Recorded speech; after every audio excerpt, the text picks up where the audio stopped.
At 6 o'clock every morning, the steel doors of St. Clair Correctional Facility in Wisconsin clanged open to the sound of blaring alarms. The women inside knew the rhythm by heart. Head count at 7, work assignments at 8, silence, and order demanded at all times. It was a place built on routines, the kind that grind the days into one another until weeks, months, and years blur together. But in the spring of 2017, the arrival of a new inmate would disrupt that rigid order in ways no one saw coming. Her name was Tasha Reynolds. She was 25, and she carried with her more than a sentence for financial fraud. She carried a secret that would eventually bring down the most powerful man in the prison. When Tasha stepped off the transfer bus on April 14th, she looked unassuming. Average height, quiet, neatly braided hair, paperwork tucked under her arm. She had been convicted for falsifying loan applications and identity fraud, not violent crimes. She was described in county reports as polite and cooperative, the kind of inmate who wouldn't stir trouble. To the correctional officers checking her in, she was just another face in a line of women who had made bad choices. But to the woman assigned as her cellmate, she didn't seem like someone who was going to fade into the background. That cellmate was Monique Harris, 29 years old, a seasoned inmate already 5 years into a 12-year stretch for armed robbery. Monique knew the system, the hierarchy among inmates, the weaknesses in staff schedules, the blind spots in surveillance. When she first observed Tasha, she noticed that beneath the calm, compliant exterior was someone who didn't miss a thing. Tasha's eyes tracked the correctional staff as they made their rounds, noting who lingered too long at certain posts, who seemed distracted, who carried themselves with authority, and who didn't. Within weeks, she seemed to know the prison's rhythm better than some of the guards themselves. Most new inmates take time to adjust, but Tasha adapted almost unervingly fast. She was polite during roll calls, never mouthed off, never broke rules in obvious ways. To the staff, she was compliant. To Monique, it was clear she was calculating. Late at night, when the fluorescent lights flickered above their unit, Tasha shared something she hadn't told the officers. She was HIV positive. She didn't want sympathy. In fact, she shut down pity with a single line that Monique would never forget. "I don't want anyone's tears. I want balance." It was a cryptic statement, one that sounded less like confession and more like intent. At the time, the prison was run by Warden Charles Whitman, a 40-year-old veteran of the correctional system. On paper, Whitman was a steady professional who had worked his way up from line officer to the highest administrative post. Inside the walls, however, some officers quietly said he had a habit of favoring certain inmates, bending rules to give them easier assignments. His deputy, Gerald Knox, was a very different kind of leader, tough, aggressive, with a reputation for handling discipline with his fists rather than his paperwork. Together they controlled every inch of the prison, or at least they thought they did. For Tasha Reynolds, walking into St. Clair wasn't about keeping her head down or surviving until her release date. She was HIV positive because of a sexual assault in Alabama in 2015, a case that had been documented but never prosecuted. The system had failed her once. She wasn't going to let it fail her again. When she stepped into that prison, she brought with her a quiet determination. She didn't shout it. She didn't advertise it. But she carried it like a weapon, sharp, concealed, waiting for the right moment. In the weeks that followed, officers would describe her as compliant. Inmates would say she seemed normal, but Monique Harris saw something else. She saw a woman with a plan. Tasha was studying, preparing, and waiting. No one, not even the warden himself, could have predicted that this quiet, seemingly harmless inmate would set into motion a chain of events that would end in scandal, betrayal, and death.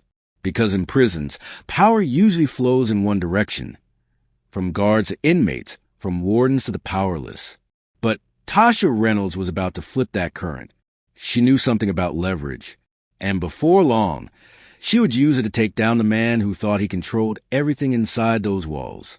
When Tasha Reynolds settled into life at St. Clair, she blended in just enough to avoid suspicion. Days were long and monotonous. Roll calls, labor assignments, meals served on plastic trays, lights out at 10. But while others counted the hours until they could lay their heads down, Tasha was counting something else. The patterns of power in the prison. Her cellmate Monique Harris had been through it all before. She'd watched dozens of new arrivals come in with wide eyes and nervous hands, either folding quickly under the pressure or lashing out until they broke the rules and got slapped with solitary. But Tasha was different. She didn't just survive those first few weeks. She studied them. When Monique whispered, "You're too quiet for your own good," Tasha just smiled faintly and shrugged. Quiet, in her case, wasn't weakness. It was strategy. The prison had its own hierarchy. Inmates fell into groups defined by gang affiliation, race, or simply who they'd managed to befriend. Guards, meanwhile, held their own layers of power. Some enforced the rules to the letter. Others looked the other way if it made their shifts easier. And at the very top stood Warden Charles Whitman, the man who had the authority to grant privileges, reassign duties, and make problems disappear with a single stroke of his pen.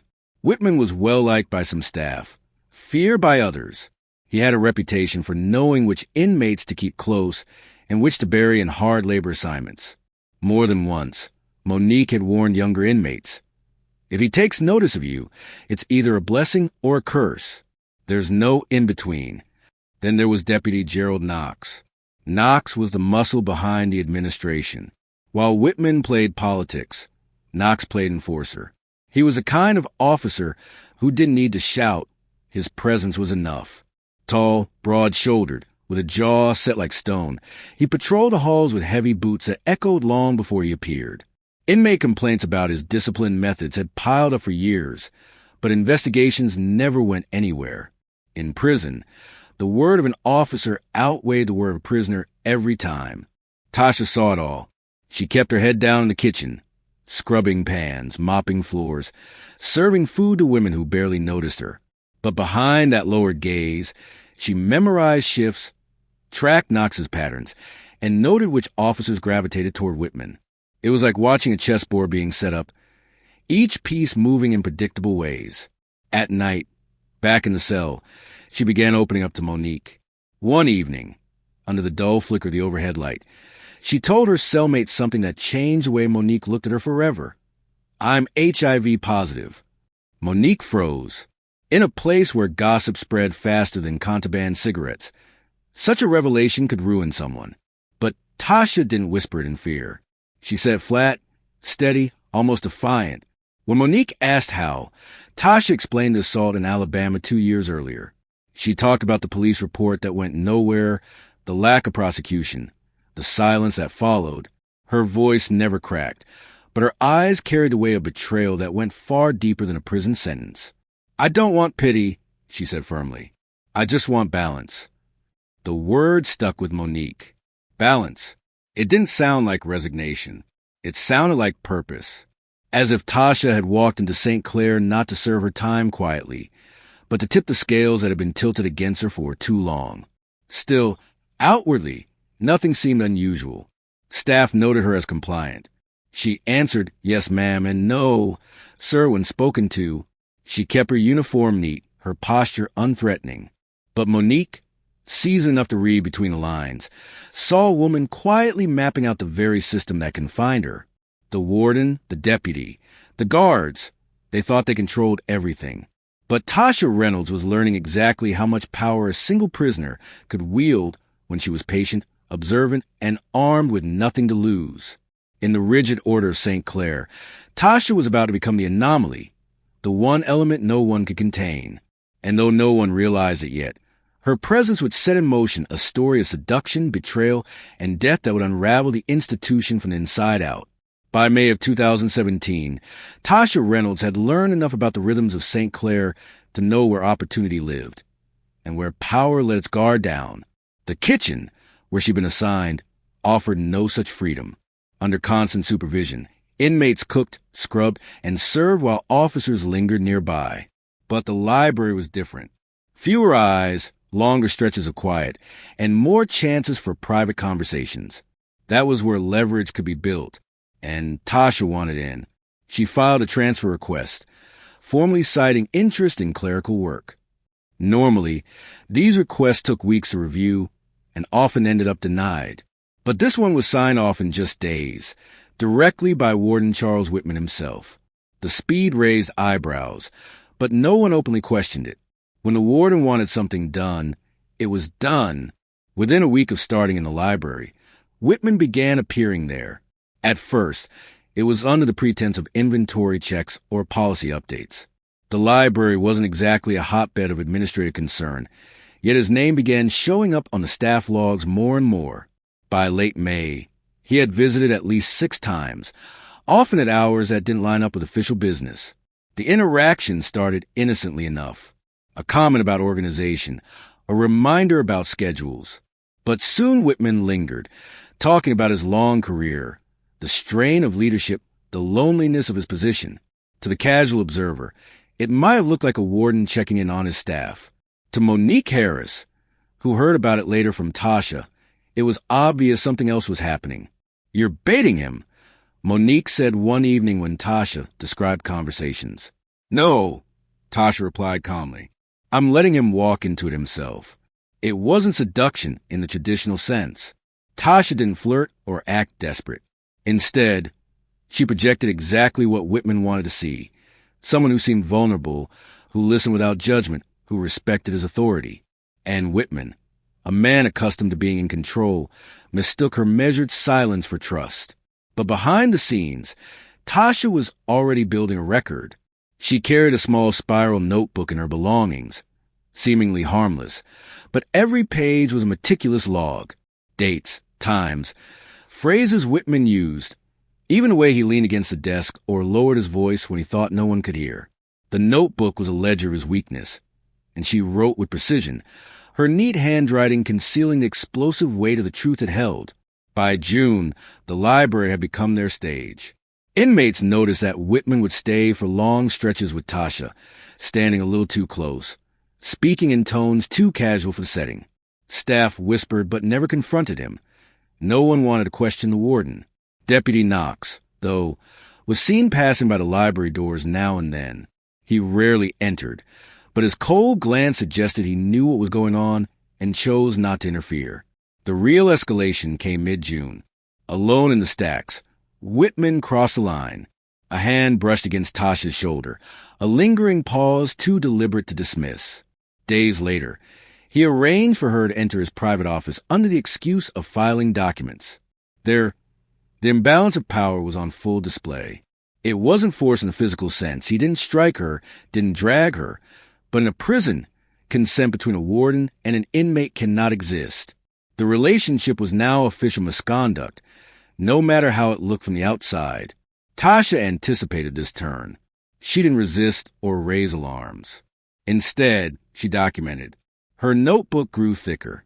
She managed to secure a disposable camera smuggled in among donated library materials. With it, she snapped photographs discreetly, Whitman leaning over her desk, the two of them in restricted areas. She even got hold of a small flash drive, a risky piece of contraband, and began recording fragments of audio. She told Monique everything, not out of recklessness, but out of calculation. If anything happened to her, Monique knew where to find the evidence. "If I vanish," Tasha told her one night, "make sure the world sees what he did." Monique thought she was playing with fire, but for Tasha, this wasn't a game. It was balance. Every visit, every inappropriate word, every stolen touch was being logged, preserved, turned into leverage. Whitman thought he was the one in control, enjoying a dangerous thrill with a young inmate who seemed to admire him. In reality, he was walking straight into the trap she had laid, one step at a time. By the end of June, the lines weren't just blurred, they were obliterated.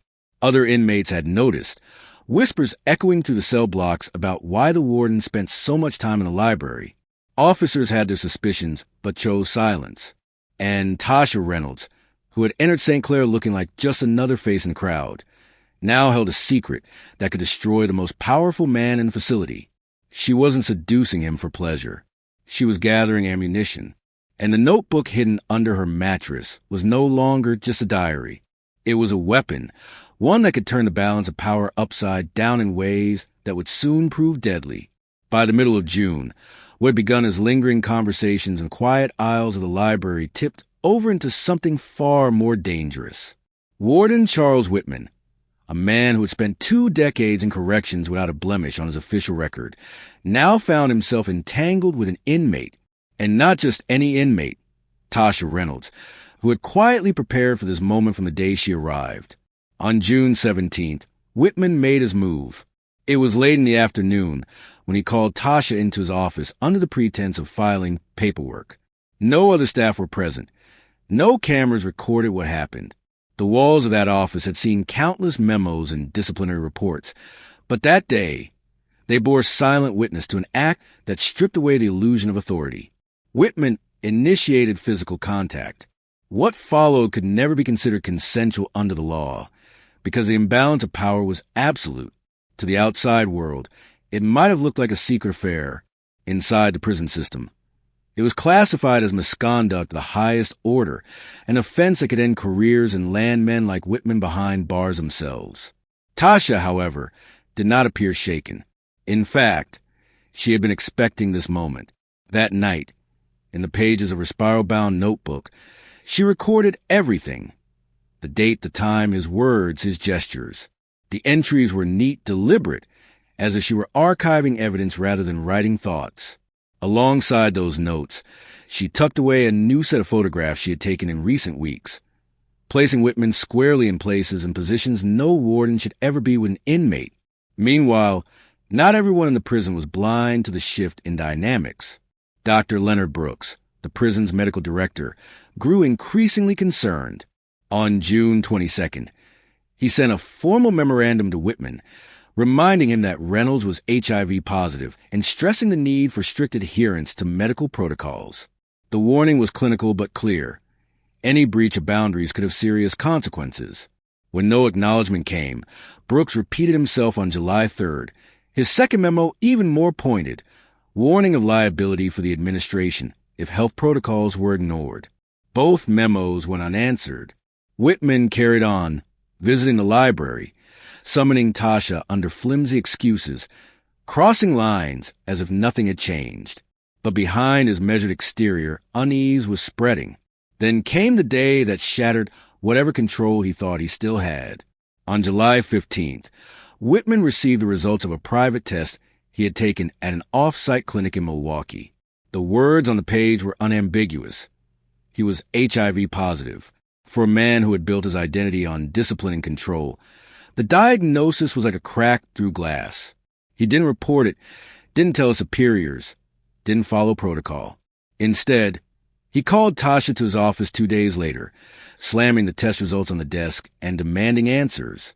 Monique Harris would later recall what Tasha told her about that meeting, how the warden's face twisted with anger as he accused her, how his voice shook not with authority but with fear, and how Tasha, sitting calmly in front of him, turned his fury back on him with a single, cutting line. "You knew. You didn't care then. You only care now because it's you." Then she did something that changed the balance of power forever. She pulled out a sealed envelope and laid it on his desk. Inside were copies of select journal entries, references to photographs, and hints at audio recordings, enough to ruin him if they surfaced. With cold precision, she explained the rules. If he ever touched her again, if he tried to retaliate, if she so much as suspected danger, those materials would be delivered to his wife, to his employer, and to others outside the prison system. It wasn't just a threat. It was leverage sharpened and ready. For Whitman, the ground shifted in that instant. The authority he had always wielded so effortlessly now felt fragile. He let her leave without discipline, without consequence, because deep down he knew she wasn't bluffing. That moment marked a turning point. For Tasha, it was a culmination of weeks of patience and documentation. She no longer saw herself as a target. She was the one holding the leash. For Whitman, it was the beginning of a slow unraveling. He was infected, compromised, and trapped between exposure and disgrace. By the end of July, the balance of power inside St. Clair was no longer what it seemed. The warden had the keys, the guards had the muscle, but Tasha Reynolds had something far more dangerous: proof. And with that proof came the kind of power that would eventually ignite a chain reaction, one that could no longer be contained. After the July confrontation in his office, Warden Charles Whitman changed his strategy. The rage that had flared when he first accused Tasha, Reynolds, gave way to something more cold and calculating. He realized he couldn't afford another meeting like that. She had him cornered. The sealed envelope she placed on his desk wasn't just a threat. It was a ticking bomb. If it ever landed in the wrong hands, his career, his marriage, and even his freedom would be over. So Whitman did what men in power often do when threatened. He tried to tighten the noose around her without leaving fingerprints. The first move came quietly. A week after their confrontation, paperwork surfaced reassigning Tasha from her coveted post in the library to the laundry detail. On the form, the explanation read, operational necessity, the kind of bureaucratic phrase that looked harmless on the surface. But everyone in St. Clair knew what laundry duty meant. Long hours, harsh chemicals, heavy lifting, and zero privacy. It was a demotion disguised as logistics. For Tasha, the message was clear. The warden was done playing confidant. Now he wanted her buried where she couldn't watch him so closely, where she couldn't move without someone taking note. She went from sorting books in quiet aisles to scrubbing uniforms with bleach-stained hands, surrounded by guards who had been told to keep her under increased monitoring. On top of that, the disciplinary write-ups began. They weren't for anything serious, an alleged tone of disrespect toward an officer, a supposed delay in following instructions, an accusation of non-compliance without details. None of the charges stuck hard enough to warrant solitary, but they stacked up just enough to paint her as a problem inmate. If the time ever came to discredit her, the paper trail was already in place. Whitman's hope was that the weight of scrutiny and labor would wear her down. He wanted to send a message, whatever power she thought she had. It was an illusion. He still controlled her environment, her assignments, her privileges. But what he didn't fully understand was that Tasha had already secured her real weapon, the evidence hidden away, the notebook, the photographs, the recordings. He could strip her of duties and privileges, but he couldn't erase what already existed. It was Deputy Gerald Knox who saw things more clearly. Unlike Whitman, Knox didn't deal in paperwork or subtlety. His method had always been brute force. To him, this wasn't a chess match. It was a weed that needed pulling before it spread. Other inmates whispered about Knox's reputation. He was the kind of officer who got in your face during searches, who shoved when no one was looking, who made his presence a form of intimidation. Complaints had been filed for years, but they never went anywhere. Knox knew the system would always side with him over a prisoner. When Tasha was pulled from the library, Knox started watching her more closely. He lingered near the laundry station, his eyes following her as she bent over steaming tubs and heavy baskets. Inmates noticed, muttering that Knox has his eyes on Reynolds now. The tension thickened. By early August, Whitman and Knox began to operate in tandem. Whitman wanted control restored without scandal. Knox wanted a permanent solution. It wasn't difficult for them to find common ground. Silence the problem before she destroyed them both. On August 11th, the plan unfolded. That afternoon, a guard arrived at Unit C with instructions. Reynolds was to report to the administrative wing. The order was written, official, carrying Whitman's authorization. At 2:43 p.m., surveillance cameras captured her leaving the unit. What the cameras didn't capture was more telling. At 2:45 p.m., the hallway camera leading to a rarely used interior room malfunctioned, cutting out for exactly 59 minutes. Maintenance logs later confirmed the outage, though no cause was ever given. That hallway led to what inmates called the quiet cell, a windowless interrogation room with no audio, no video, no oversight. Officially, it wasn't supposed to exist. Unofficially, everyone knew it did. Tasha walked down that hallway under escort, carrying nothing but the knowledge that she prepared for this possibility. Monique Harris, back in the unit, noticed the guard's hushed tones and the unusual tension. Something was happening. Something dangerous.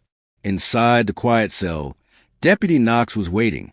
Warden Whitman remained behind a glass partition, his arms folded, his face expressionless. Knox leaned over the table, eyes narrowed, and began the interrogation not with questions but with threats. "You think you're smart?" he asked, his voice low and sharp. Tasha didn't flinch. She sat still, her hands folded. "You think you're going to bring this place down with your little notes, Your little games? Knox continued, his bulk towering over her. Finally, she spoke. Her voice was calm, steady. I didn't bring this place down. He did. I just wrote it down. The words hung in the air, a challenge Knox couldn't stomach. For Whitman, watching from behind the glass, this was the moment of truth. He had orchestrated her reassignment. The pressure, the monitoring. But now, Knox was about to do something he couldn't walk back. Still, he didn't move. He didn't stop it. He let it happen. What came next would erase any illusion that this was just discipline. It was the beginning of the end. For Tasha, and soon after, for the men who thought they could silence her forever. The quiet cell had earned its nickname for a reason. No windows, no cameras, no microphones. Just 4 concrete walls, a table bolted to the floor, and a single chair meant for the inmate. It was the kind of room where voices didn't carry, where bruises could be explained away, and where silence was enforced by force. On August 11th, 2017, that silence swallowed Tasha Reynolds whole. She sat across from Deputy Gerald Knox, her posture straight, her eyes unyielding. Behind a glass partition, Warden Charles Whitman stood with arms folded, watching like a man desperate to stay hidden while still craving control.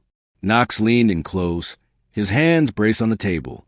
"You think you're smart?" he sneered, his voice a low growl that seemed to vibrate in the small room. Tasha didn't respond. Her calm silence only fueled his anger. "You think you can take down this whole place with a little notebook? With your games?" His spit at the table as he leaned further, his face inches from hers. Finally, Tasha lifted her chin and spoke the words she had prepared long before this moment. Her voice was steady, almost clinical. He brought this place down himself. I just documented the fall. It was a line she had written in her journal days earlier, a line meant to remind her that the truth wasn't a crime, and that her strength lay in the evidence she'd hidden away. But for Knox, it was the last straw. His fists clenched, his jaw tightened, and in a sudden burst of violence, he struck her across the face. Tasha fell backward, her head slamming against the chair, the sharp sound echoing off the bare walls. Dazed, she tried to rise, but Knox was already on her. In one fluid motion, he reached down, pulled a lace from his correctional boots, and looped it around her neck. Behind the glass, Whitman didn't move. He didn't signal to stop. He simply stood there, watching, his lips pressed into a thin line. The shoelace tightened. Tasha clawed at Knox's arms, her fingernails raking his skin, but his grip was iron. Her legs kicked against the concrete floor, her breath cut off, her vision darkening. Knox leaned down, his face red with exertion, his weight pressing the air out of the room. The struggle lasted minutes, though it felt like hours. And then, finally, Tasha's body went still. Knox didn't look triumphant. He didn't even look relieved. He simply dropped the limp shoelace, wiped the sweat from his brow, and stepped back. Whitman opened the door a few seconds later, the two men exchanging a look that said more than words ever could. It was done, but instead of calling medical staff or alerting anyone, they staged a cover-up. At 3:22 p.m., logs recorded Tasha being returned to her unit, though no one remembered actually seeing her walk back. Later, at the 6 a.m. head count on August 12th, she was found in her cell lifeless, with the same shoelace tied loosely beside her bunk. The official report labeled it a suicide. The details in that report were carefully crafted. Ligature marks on her neck were described as self-inflicted. Bruises from Knox's fists were omitted. No mention was made of the hours she spent in the quiet cell. The paperwork told one story, while her body told another. Whitman moved quickly to erase the rest. He personally authorized expedited cremation, claiming that Tasha had requested it. No such document existed. But in a system where a warden's word carried more weight than an inmate's, no one questioned it. Arrangements were made with unsettling speed. By August 13th, Tasha's body was scheduled to be turned to ash before any outside eyes could review the evidence. But Whitman and Knox hadn't accounted for the one person Tasha trusted most. Back in Unit C, Monique Harris was remembering the late-night conversations, the whispered instructions, the warnings. She knew exactly where to look. Hidden in the cell was a sealed envelope addressed not to a lawyer or a journalist, but to a private investigator named Angela Monroe. As the prison scrambled to push through cremation orders, Monique acted. She slipped the envelope into the outgoing mail, her hands trembling as she sealed the fate of the two men who thought they had gotten away with murder. The shoelace, the bruises, the cover-up, those were temporary lies. What Tasha had left behind, carefully hidden and entrusted, was the truth. And while her body would never leave the prison alive, her words, her photos, and her recordings already had. By the morning of August 12th, St. Clair Correctional Facility believed the problem was solved. But the truth was already on its way out, carried by the one ally Tasha had chosen wisely. The warden and his deputy thought the silence of the quiet cell had swallowed her story. In reality, it had only made it louder. On August 15th, 3 days after St. Clair officials recorded Tasha Reynolds' death as a suicide, a small padded envelope landed in the mailbox of a private investigator in Madison, Wisconsin. Angela Monroe, 37, ex-cop turned independent PI, was used to receiving anonymous tips. Most were junk, spurned lovers, bitter neighbors, conspiracy chasers. But this package was different. It had weight. Inside were neatly folded journal pages, photographs, and a slim USB drive. Scrawled across one of the notebook pages in a firm, careful hand was a single line. "If you're reading this, I didn't make it. Do not let them bury me twice." Angela sat at her desk as the hum of the city outside faded, her eyes fixed on the evidence. The photograph showed Warden Charles Whitman standing too close to Tasha inside the library, one shot catching his hand hovering over her shoulder. Another placed them together inside restricted areas where no inmate should ever be. The journal entries were precise, dates, times, direct quotes of Whitman's words. And the USB drive contained muffled audio of their private conversations. His voice was unmistakable, confiding about his failing marriage, admitting he bent rules for her, speaking in tones no warden should ever use with an inmate. To Angela, the story was clear. This wasn't suicide. This was cover-up. Her first call was to Dr. Leonard Brooks, the prison's medical director. She introduced herself, explained what she had, and asked bluntly, "Did you warn Whitman about Reynolds' medical status?" There was a long pause on the other end before Brooks admitted yes. Twice. He had put it in writing on June 22nd and again on July 3rd. Both memos had been ignored. His voice carried the tone of a man who had tried to do his job and been silenced by the chain of command. "They didn't just fail her," he said quietly. "They failed everyone." Next, Angela turned to the official autopsy. Something didn't sit right with her. The report listed cause of death as suicide by hanging, citing ligature marks on the neck. But Tasha's journal hinted otherwise. Angela contacted Dr. Ellen Fraser, a respected forensic pathologist known for taking on cases others wouldn't touch. Within days, Fraser had reviewed the files, photographs, and tissue samples. Her conclusion was damning. The injuries were not consistent with self-suspension. The pattern of bruising on the wrists suggested restraint. The marks around the neck indicated manual strangulation, not hanging. Fraser's report was blunt. Cause of death, homicide by strangulation. Angela now had a trail of evidence that dismantled the official narrative. A notebook tying Whitman to misconduct. Photos placing him with Tasha. Audio that caught his voice. A doctor who had warned him in writing. And a forensic expert stating flatly that Tasha had been murdered. Still, Angela knew that in cases involving prison authorities, evidence alone rarely cracked the wall of silence. She needed the public. In September 2017, she slipped excerpts of the journal and Fraser's findings to a local reporter in Madison. Within days, headlines splashed across Wisconsin news. Inmate's death raises questions of cover-up. Warden under suspicion after PI produces evidence. The Department of Justice could no longer look away. Officials announced a reinvestigation. Whitman was quietly suspended, though he tried to avoid the press by retreating to his brother's house in Rockford, Illinois. Meanwhile, investigators zeroed in on Deputy Gerald Knox. Forensic technicians compared the shoelace tied near Tasha's bunk with standard-issue correctional boots. The fibers matched Knox's footwear. More damning, Internal tracking from staff radios placed him in a restricted hallway outside the quiet cell during the exact hour the surveillance cameras mysteriously failed. Confronted with this evidence, Knox's confidence crumbled. At first, he denied involvement, claiming Tasha had been unstable. But when shown the fiber match, the radio log, and excerpts from her journal, he cracked. In a signed statement, Knox admitted he had strangled Tasha with his bootlace inside the quiet cell. His defense was thin. He claimed he acted under pressure to protect the institution. But the words that followed sealed Whitman's fate. He confessed that Whitman had stood behind the glass, watching, and later ordered the cover story of suicide. With that, the silence was broken. On October 12, 2017, U.S. Marshals arrested Charles Whitman in Rockford. He offered no resistance.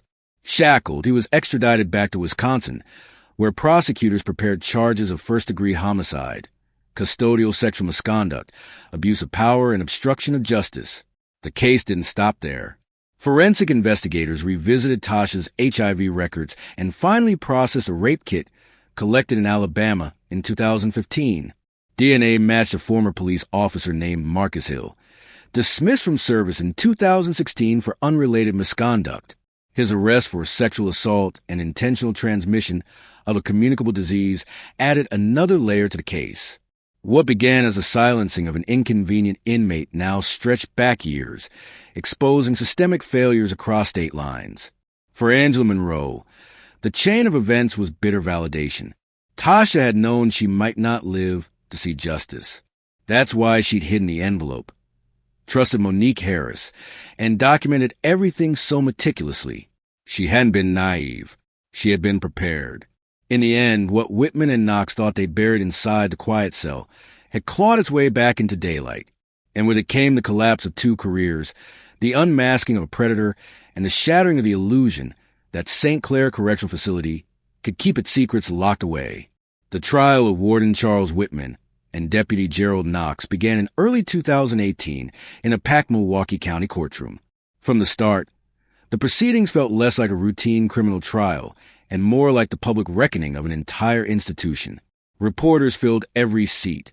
Sketch artists captured every glare and whisper, and families of inmates crowded the benches, desperate to see accountability in a system that so often buried the truth.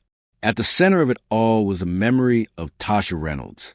Though she was gone, her voice echoed through the trial in the form of her meticulous notes, her photographs, her recordings, and the testimony of those who had helped to prepare for the inevitable. The prosecution built its case carefully, layer by layer. Assistant District Attorney Laura Jensen opened by reading aloud the line Tasha had left behind. "I didn't come here to die. I came here to be heard." The word silenced the room. For a moment, it was as if Tasha herself was speaking from beyond the grave. Jensen argued that the warden and his deputy had not only violated the law, but had conspired to silence a woman whose only crime had been documenting the truth. The evidence was devastating. Jurors were shown scans of Tasha's journal, each entry dated precise and clear. They listened to recordings in which Whitman's voice admitted stress in his marriage and references special relationship with an inmate. They saw photographs taken on a disposable camera showing him inside the library with Tasha, his body language betraying intimacy that had no place in professional setting. Then came the expert testimony.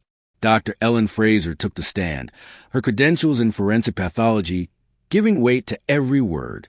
She explained the bruises around Tasha's wrists, the abrasions inconsistent with hanging, the pressure marks on her neck. "This was not suicide," she stated flatly. "These injuries are consistent with manual strangulation." Her testimony directly contradicted the prison's original autopsy report, leaving the defense scrambling. Dr. Leonard Brooks followed, his voice heavy with the frustration of a man who had been ignored. He confirmed that he had sent 2 memos to Whitman, warning of Tasha's HIV-positive status and the risks of boundary violations. Neither had been acknowledged. His words painted a picture of negligence and arrogance at the highest level of the prison. But the most powerful testimony came from Monique Harris. Taking the stand under a grant of immunity, she described her friendship with Tasha, the late-night confessions, and the moment Tasha handed her the envelope. She read aloud a note Tasha had written specifically for the trial. "If you are reading this, It means they tried to silence me. Do not let them win." Harris's voice broke as she read, and several jurors wiped their eyes. Faced with this mountain of evidence, Gerald Knox's defense team attempted to portray him as a man pressured into an impossible situation, claiming he was acting under orders. But under cross-examination, Knox admitted he had personally tightened the shoelace around Tasha's throat. His cooperation had already earned him a plea deal. 20 years in prison in exchange for his confession and testimony implicating Whitman. Whitman, however, refused to admit guilt. His attorneys argued that Tasha had manipulated him, that she was unstable, that the evidence was circumstantial. But every argument collapsed under the weight of the documents, recordings, and eyewitness accounts. The jurors saw through it. After 3 weeks of testimony, the verdict was unanimous. Charles Whitman was found guilty on all counts: first-degree intentional homicide, custodial sexual misconduct, abuse of power, and obstruction of justice. The judge delivered the sentence with unflinching clarity: life in prison without the possibility of parole. As the words rang out, Whitman sat stone-faced, refusing to meet the eyes of the family seated behind him.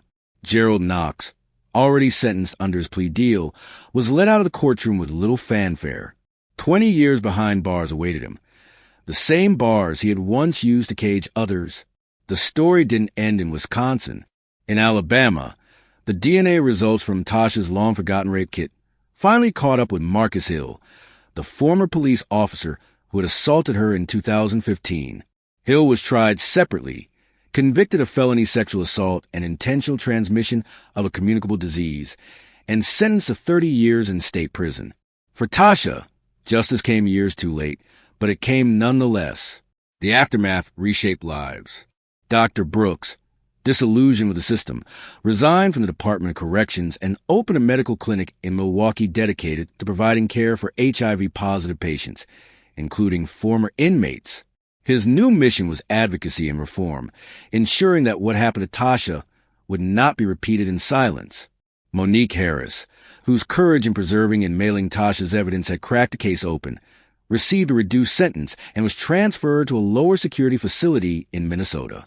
She carried with her the knowledge that she had kept her promise to her cellmate to make sure her story was heard.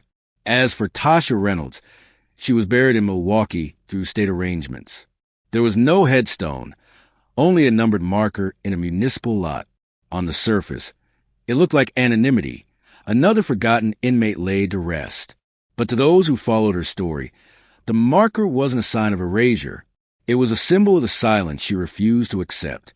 In the end, Tasha's determination to document the truth toppled the powerful men who thought they could crush her. Her death exposed corruption, forced accountability, and gave voice to the countless inmates who lived in fear of speaking out. Her words, written in neat lines in a spiral-bound notebook, became a rallying cry. "I didn't come here to die. I came here to be heard." And in that courtroom, with Whitman sentenced to life and Knox sent away, her voice was finally heard, loud, clear, and impossible to silence again.